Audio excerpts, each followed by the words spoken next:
Kapatid ni Dylan Harper sa NBA gustong maglaro sa Gilas. Bigating shooter pala ito. Tara, kwentuhan!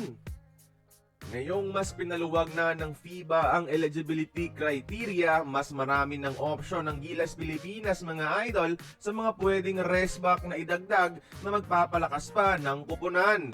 And time again, palaging consistent shooter talaga ang kulang sa ating lineup. Si Phil-Am Ron Harper Jr. mga idol, ang arguably the best shooter ngayon sa buong NBA G League. Mala Stephen Curry siya mga idol sa G League. 4 3-pointers per game ang ginagawa at may mga laro na umaabot sa hanggang 8 to 10 ang nagagawang tres mga idol. At alam nyo ba na gusto niyang maglaro para sa Gilas Pilipinas? Heto ang article galing sa Philstar. Ronald Jr. hopes to someday play for Gilas. Mga idol, nasa bucket list daw niya ito, mga idolo, na i-represent ang home country ng kanyang ina. Magiging dream come true pa nga ito sa kanilang pamilya. This article is from Philstar, written by the Dean Quinito Henson mga idol. Ano pa ang hinihintay ng SBP, no? Bakit di pa rin nila inaasikaso? Si Ron Harper Jr. ngayon ang pinakamainit na two-way player sa buong Eastern Conference ng NBA sa kanyang hot shooting sa NBA G League. Perfect ito sa mga catch and shoot options ng triangle offense. At hindi lang siya basta-basta shooter.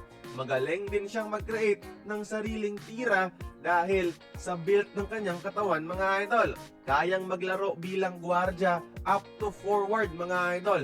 So very versatile ang positioning. 6'6 ang height niya, 6'8 kapag counted yung afro na buhok. Kapag kinuha to, para lang tayong magkakaroon ng isa pang version ni Justin Brownlee pero mas bata. 27 points per game ginagawa nito sa G League mga idol. Mas mataas na production kesa sa mga usual high scoring PBA imports natin. Yung problema lang dito is hindi pa sigurado kung kailan ba nakakuha ng passport. Pero yan na yung trabaho ng SBP mga idol. Sila na dapat ang mag-asikaso at magkumpirma ng ganyan.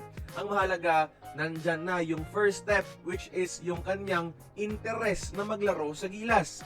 Ang hiling ko lang sana maging open na rin si Coach Tim Cone na mag-expand ng pool para walang NBA caliber prospects ang masayang. Kaya kayo mga idol, like this video if you want to see Ron Harper Jr. play for Gilas. Anong masasabi nyo dito? Join the conversation, magkomento lamang sa ibaba.